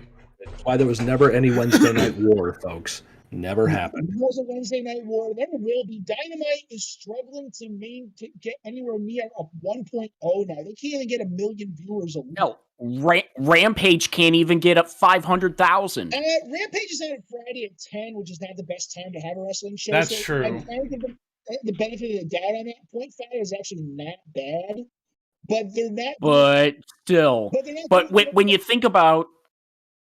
When you think about when Punk debuted, they were at 1.1 million, and then they have lost half that viewership in just a few months. Yep. My one friend. Oh, wait till Bray comes in. It'll go up again. Yeah, it'll go up again for another week or so, and then just go right back down. Yeah. I'm sorry, there's no excuse for AEW. They're billionaire backed. They're on a major network. Okay, they're not working our way up and building their fan base. Okay, they fired off all their best shots. They did a big long storyline for Adam Page to finally win the world title, and it started to look like Sting when Sting finally won the world title in 1990. Attendance went down and ratings went down. It's the truth. After Sting beat Flair, attendance for shows went down, ratings went down. Chase is better than the catch. Chase is better than the catch, exactly. Exactly. And they always has been, always will be. Yeah. They fired they brought in CM Punk, they brought in Daniel Bryan. Adam Cole, a bunch of others. AEW. But CM Punk was the get. Yeah. AEW can stay a niche product. They can stay a niche product, which is fine because it does cater to the hardcore fans, but they're always going to be number 2 or less than that. Eventually TNT is going to be like, look, man, you guys either got to shit or get off the pot, or we're going to put you on a different time, or we're going to put you on a different, Warner Media channel. Well, they're already moving to TBS in January. Yep. Well, start of January. Well, the Smarks think that's an upgrade because the NWA was on was on TBS. Yeah, they were on TBS. Then they went to TNT when they moved up. WCW moved up to Saturday, TNT. Yeah. And what happened? What happened to Saturday night after Saturday night became on TBS A wrap-up show. Second show, and then Thunder came along, and Saturday night became third brand. Yep. Yeah, Saturday night became like what Dark and Elevation is. You know, it's TBS honestly, in my opinion, is a downgrade. Yeah. Yep. Not to mention, also they lost their primetime spot on the West Coast. They're live at 5 p.m. in California.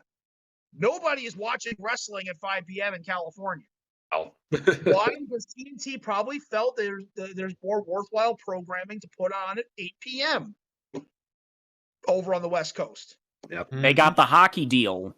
Yeah. People are going to watch hockey. I mean, they can that should freaking tell you when hockey is bumping you. And hockey is not. Hockey doesn't mean a lot here in America, minus a few markets. Canada's a different story, but not here. It's like soccer in America. It's not as big. It's a niche product, but so is Ring of Honor, so is Impact, so is MLW, so is New Japan Pro Wrestling. There's nothing wrong with that, but a niche product is never going to be on a national or global scale like WWE is. Look at ECW. Stay a niche product, cater to your fan base, and I'm sure AEW will stay afloat and do fine, okay? But stop worrying about if it's going to dethrone WWE, because it's not. It just isn't. Yeah, that's over with. So, let's call the truth here. I mean, the shit they did with Punk and MJF this week was really good. That was great. Promos, great action. That video package for MJF was fucking awesome. It was fantastic. When you turn MJF babyface, whether he's in his hometown or not, that's good. They're doing good work there with that stuff. And Punk was having fun with it. Good for him. He was at least enjoying it. The Islanders suck. The Islanders suck. The Islanders suck. Yep. By the way, the Islanders so suck. much better than you guys. Like, boo, instant. It's still through only 800,000 viewers. Yep. It doesn't matter. Yep. Yeah. Wrestling in general, WWE isn't drawing the big numbers anymore, folks. Hell, they're able to maintain their core audience, though. They're able to stay between a 1 point. Actually, SmackDown, I think this week SmackDown was the highest one of the quarter with a 2.3. But SmackDown is still able to stay in that 2.0 range, whereas Raw is a little lower. Raw's between a 1.5, 1.8. But over the long run, it maintains its core audience. AEW has not. There's stability. Yep. And even if Gargano goes over, or O'Reilly, or Steen, or Sammy, it don't really matter. Yeah, it's good. It'll be nice to see them there. Cool, but ain't gonna. The moment will be cool, but long term, what's it gonna do? If they want to move the needle, they got to get a Roman. They got to get a Brock Lesnar. They got to get a Cena. Mm-hmm. Yeah, you gotta have a mainstream name. You're not gonna get that with a bunch of indie guys.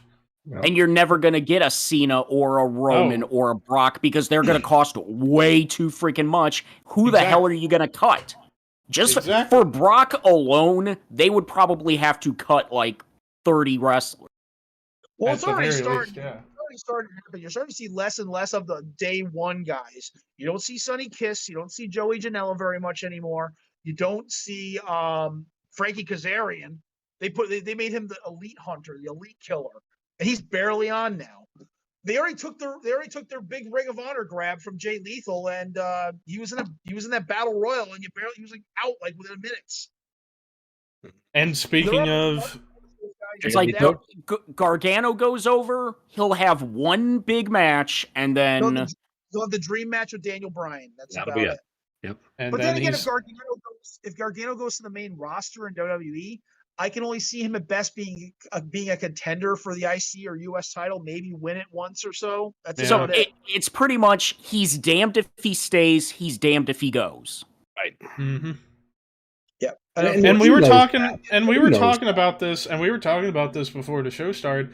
Best thing for Johnny to do is just take a year off, be a dad, and then come back. And then come back later on when he's fresh. Mm-hmm. Yeah. But speaking of Jay Lethal. Yep. Yeah. Found out that Bandito had to go bye-bye. Tested positive for COVID. Tested positive, is out of the Ring of Honor final battle, and Jay Lethal was put into a spot, and we contemplated possibly that Jay Lethal will win the Ring of Honor title, and that title will be represented possibly on AEW television. Yep. So, And But the it's not going to move the needle. Who's going to give a shit? it's not going to move the needle at all, but that will be an indication if they want to try to keep the brand alive, because I think we're all of the opinion that the April reboot of Ring of Honor is a fantasy. No. It's not going to happen. Yeah. But so we'll see what happens, because they have to name a new champion at their last show, and it's like, why even name a champion if there's no future for the company? exactly. So I heard Sinclair is like millions in debt. Yeah, Like I think yeah. so. deep in debt. Yeah, they overextended themselves. Because See, the thing with WWE jettisoning all that talent was they probably, Nick Khan came on board. Nick Khan looked at the P&L. How much are we spending? Do we need to spend this amount? And this is not me like justifying the releases or anything like that. I hate when people lose a job. I'm personal experience myself. But he looked at it and he's like, okay, why do we have this guy here? Why are we spending this much money on this guy when we're only using him here and here and here and here and here? Some of the releases are real head scratchers, but at the end of the day, Nick Khan, I think, is trying to sharpen up that profit and loss and not hoarding all the talent like they did a few years ago because they realize there's no threat. Let these guys go work. Let these guys go do other things. They'll Let them be go fine. to AEW. Let them go to New Japan and Impact or wherever. And that's the thing. Lots of the guys who are getting released, they're not starving. They're Exactly. not. They're fine. No. Matt Cardona is having a great time with Game Changer Wrestling. He's doing very well. He's also doing well with his podcasting. Tyler Breeze saved his money, invested it wisely. Does not have to wrestle again if he ever wants to. He can just sit on his ass, do Twitch, and play games all the time because he was smart with his money. Same with Fandango. Fandango was getting into real estate and all kinds of investments as well. So these guys were smart with their money. Yep. This was like the '80s where you blew it on hookers and cocaine every freaking night. Hookers and blow. What a time it was! But blow, cigarettes and blow. There you go. Braun Strowman, he's buying his time trying to figure out what he wants to do, and he can because he can afford it. Right. Yeah. Save your money, kid. So Yeah. that's what they got to do. But nowadays, you have a market full of wrestlers and very limited places for them to go to make a living. So that's where it's like, all right, because there was such the boom 10 years ago, was such the boom of the business. It was like everybody wanted to get back in the business. The indies were thriving. Ring of Honor was going good. And there was still, hopes with like New Japan in America. And remember, Wrestle Kingdom. I'm not hearing a freaking thing about Wrestle Kingdom. No. It's 3 nights. It's 3 nights. And it's a Noah crossover. It's a Noah crossover. The Noah crossover. Yeah, I'm hardly hearing anything about it. But Nope. that was like, remember I went back like 5 years ago, Wrestle Kingdom was the best show in the year. All the internet wrestling forums were like, oh, Wrestle Kingdom is better than WrestleMania. And now, hello? Yeah. Because the pandemic, they can only fill half of it, half of the dome. Right. From what I mean- gather, I could be wrong, but night 3 might not even be in the dome from what I heard. Night 3, the Noah crossover, I think is in a different venue. I got to check. I could be wrong. Yeah. COVID killed the indies. Yeah, it did. So now the WWE NIL program. Right. Thing. So that leads to the situation that basically the indies are producing shit or overly injured people. We're not going to invest money in them. So let's go even behind that and get into the NIL program now. Which Pick 'em what from like is it's from this? the tree. Smart for This is the the first time I've heard of this. the college students can make money off their name, image, and likeness. So it's like it's smart on their part. It's like, why wouldn't you take money? Sure. Exactly. Yep. No, it's also doing what WWE has done the past 20 years. They're making their own stars. And like I said earlier before we recorded, they started this with Mark Henry. Mark Henry was the first guy they tried this out with. And then Kurt Angle, and the OVW. Brock class. Lesnar. Yep. Brock Lesnar, Shelton Benjamin, guys with zero in-ring experience. The two current world champions, Roman Reigns and Big E, had zero fucking experience before coming into the company. Same with Yep. Charlotte. Same with And Charlotte. also Bianca. That's why I don't. Bianca, Charlotte, yep. That's why I'm tired of hearing about NXT call-ups being quote-unquote buried. Almost all your champions are NXT call-ups. Almost all of them, except for Usos and Orton. I mean, I'll entertain the argument. A few, yes, but all of them, no. Well, that's the thing. Not everybody's going to get the belt.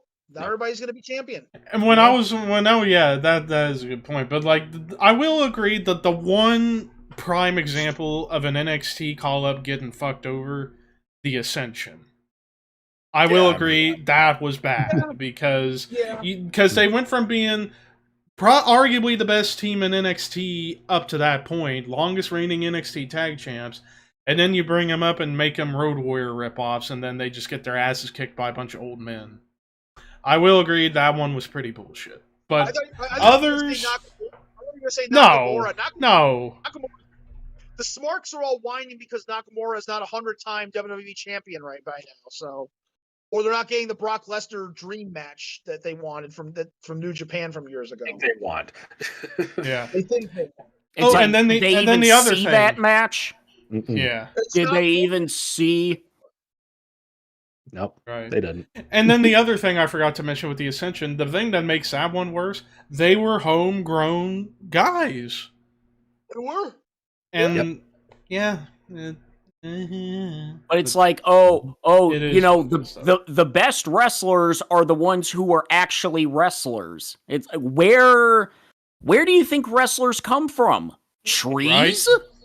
Right. They come from the most successful wrestlers ever came from athletic backgrounds. Oh, but they're sports entertainers. Yeah. Oh. Here's my hot take. And I use this all the time. Sports entertainment and pro wrestling are the same fucking thing. Yes. Always have been. We've been preaching this word forever. Okay, it's up pro wrestling. All right, you take Walter and Ilya Dragunov and tell me how that's not a pro wrestling match. Right. Exactly. But then you get people like... You bring up some of the second-generation wrestlers who started from nowhere. It's like, well, that they grew up in the business. They have experience. You take amateur wrestlers like Angle and Lesnar. Well, they were amateur wrestlers. They have experience. How does amateur wrestling equate to pro wrestling? Yes, second-generation wrestlers. How did it work out for David Sammartino, Eric Watts, David Flair, Von Wagner right now? It's like moving the goalpost because John Stasiak. God forbid WWE tries to create some new people. Scott Putski, yep, Sean Stasiak. That could be a top 10 list that we do next year. Worst next-gen wrestlers. Failed next-gen. Top 10 worst cases of nepotism in pro wrestling. Like something Goulas. Nick Goulas. George Goulas and George Goulas. Yeah. Daddy said sell. George Goulas with Bobby Eaton, didn't he? It was Nick Goulas was George Goulas's dad. Nick Goulas was partners with Jarrett, owned one half of the Tennessee territory, and then George was supposed to be the big star that his daddy wanted to push, and that was where Jeff Jarrett said, "No, your son sucks. I don't want anything to do with him being champion," and that's what's called the split between Jerry Jarrett and Nick Goulas.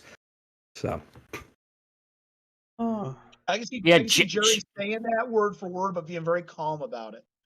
I thought that Nick thought that his son was like the best wrestler he'd ever seen. And I knew that boy didn't know what the hell he was doing. So I said, I'm getting out of here and I'm taking the territory with me. So you can go if you want to, but I'm taking it. Yeah, just because you're next gen doesn't mean you have experience. Just because you are an amateur wrestler means you have experience. Randy Orton. Yeah. Randy Orton was another one. I mean, some of them do have the golden touch. Braun Breaker is going to have the golden touch. Dude, he is going to be a world champion on the main roster within 2 years. Yes. Yep. He's got it. Mm-hmm. Mm-hmm.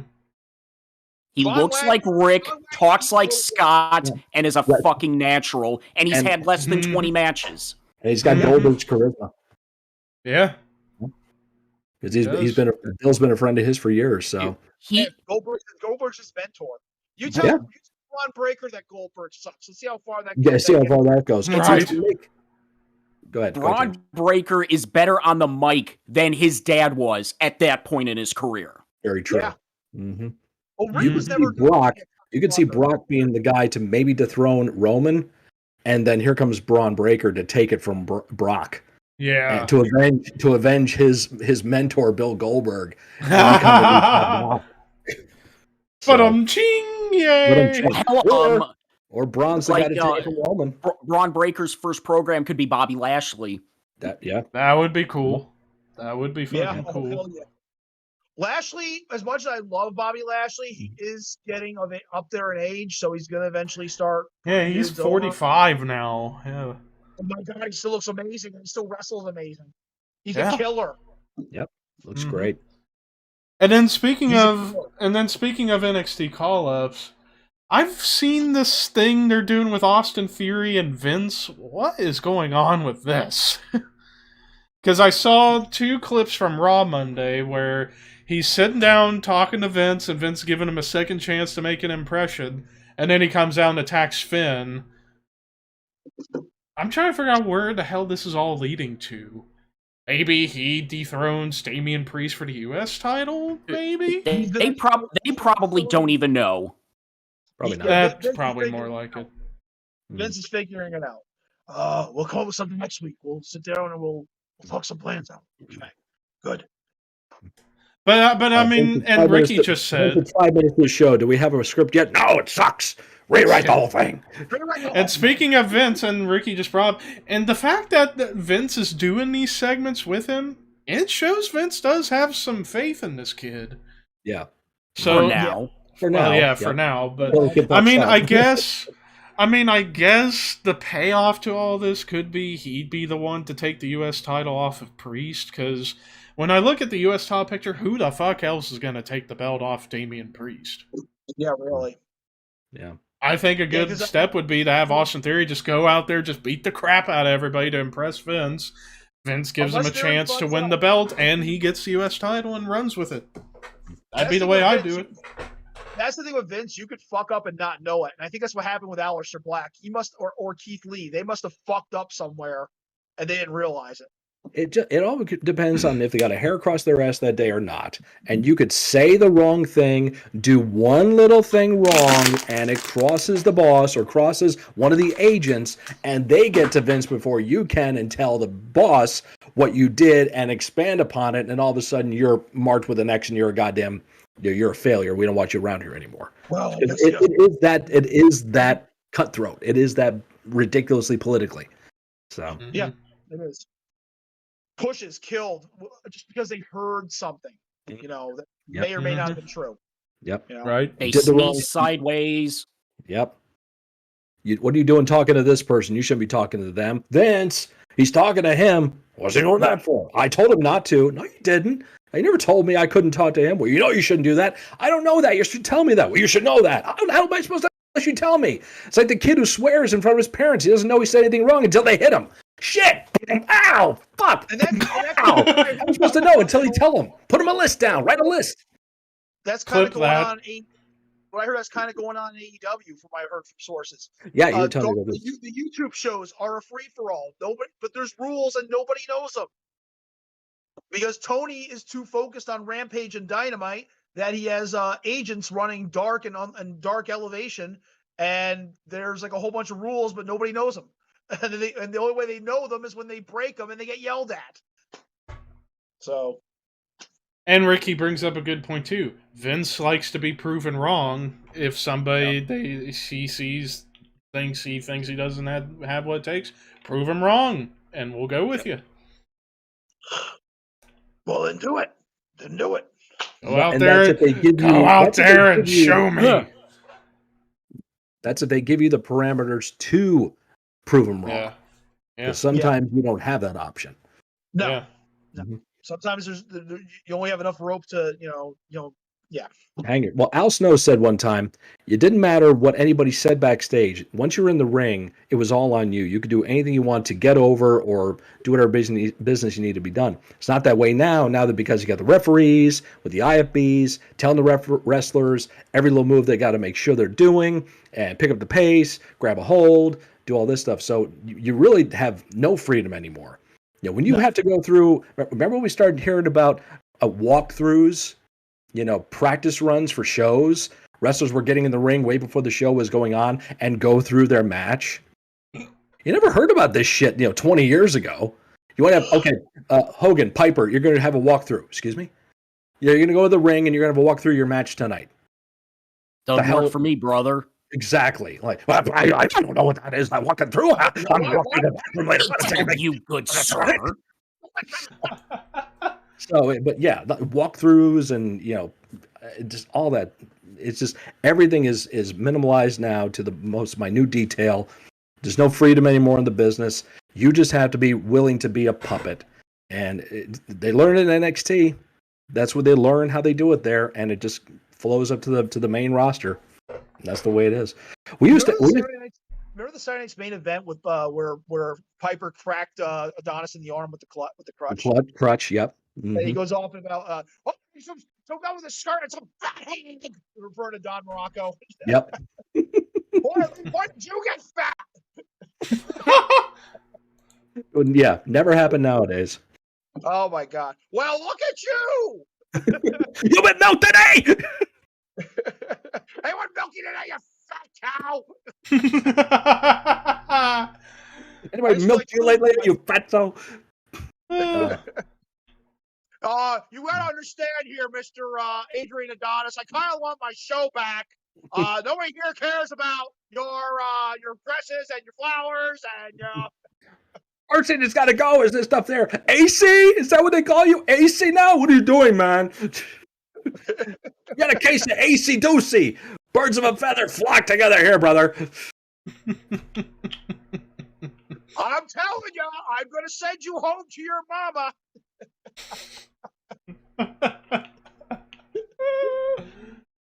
Love that movie. Now, I do got a question to ask.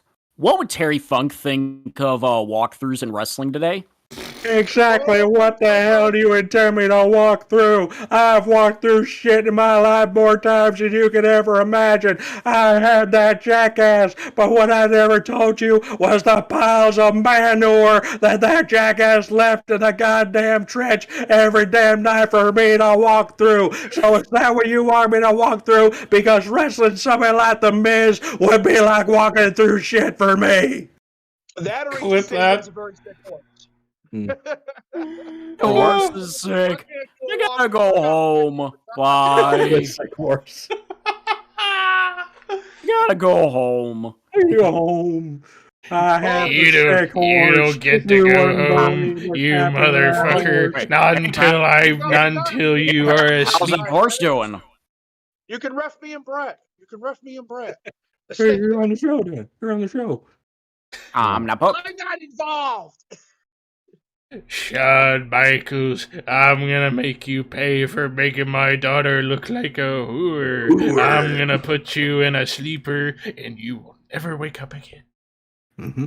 Yeah, he lips are turning blue there. It's okay now. It'll be all right. Where's that bastard Jake the Snake? I need to get him back for making me nearly kill my son Bret. There you are. Where's your snake, you son of a bitch? I got this new move to show you. Oh, really? What is it? I would fucking kill my Uncle Bret. I don't care. I'd fucking kill Bret. Thank you, Teddy. He tried to go at me with a one-on-one fight, and, but I'm skilled in, the martial arts and light or death combat. He doesn't want to fight me. He doesn't. I'll fucking kill him. Sure. With the cat of death. Could you imagine?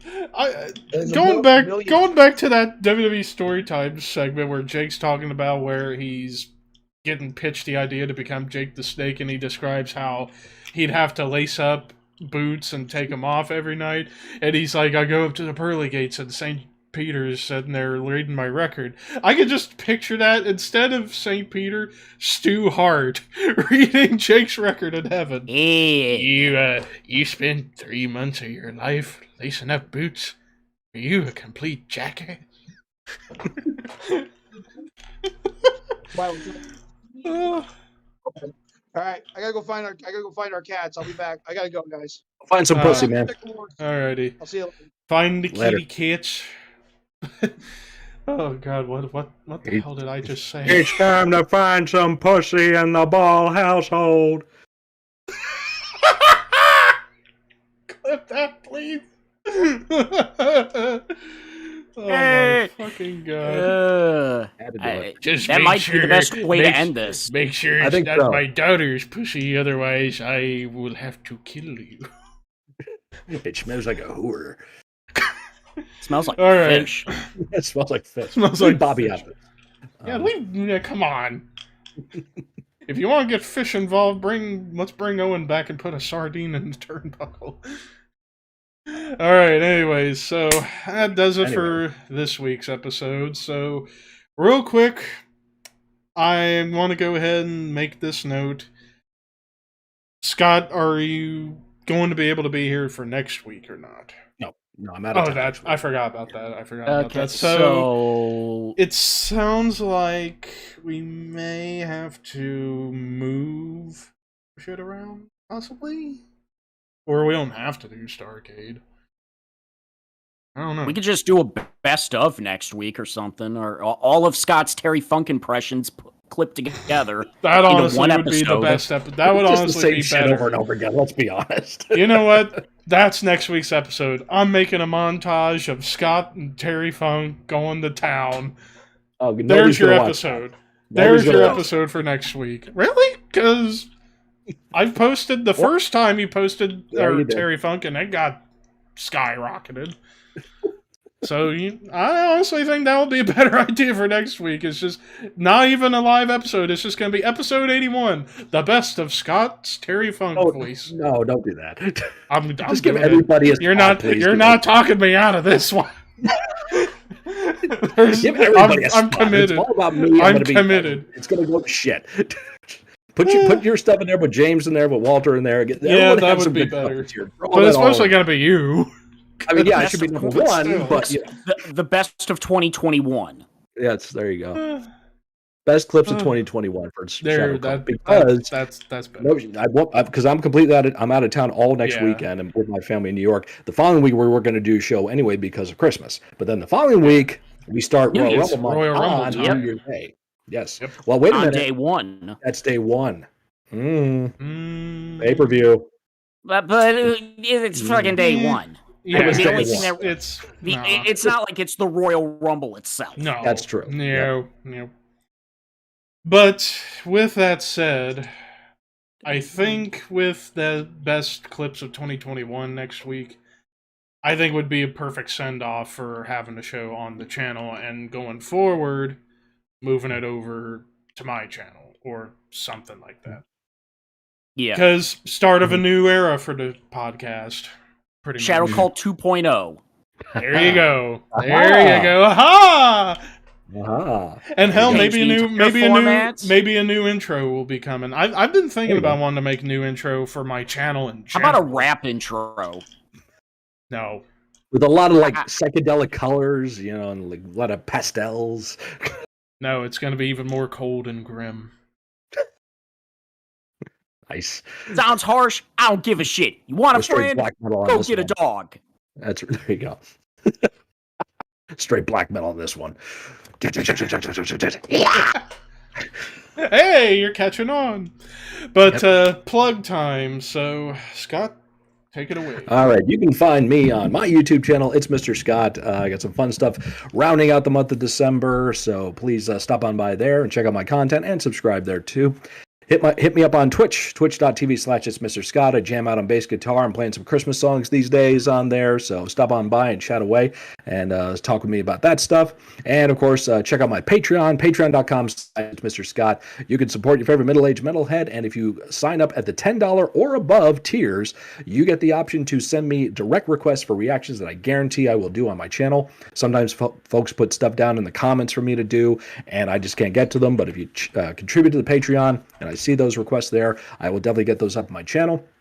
Also, you find me and my good brother Walter there as part of the Necrocasticon, where we talk about horror and heavy metal. And we had a great year talking about horror and metal this year. I'm sure 2022 is going to be just as good, if not better. And Walter's there on Twitter and Instagram too, so you can find him there. I'm on Twitter, I'm on Instagram, and I'm on TikTok too, but I hardly ever use it. So that's me. And Scott, to go to show you that 2022 might be better for metal, Immolation new album in February.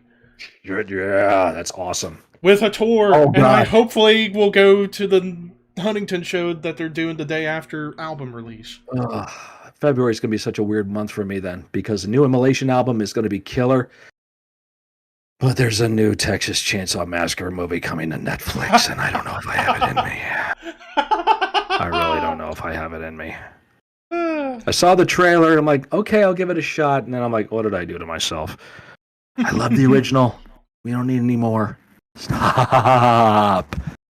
Clip that That's now. our February. With that Clip being that said, now. James. Yeah.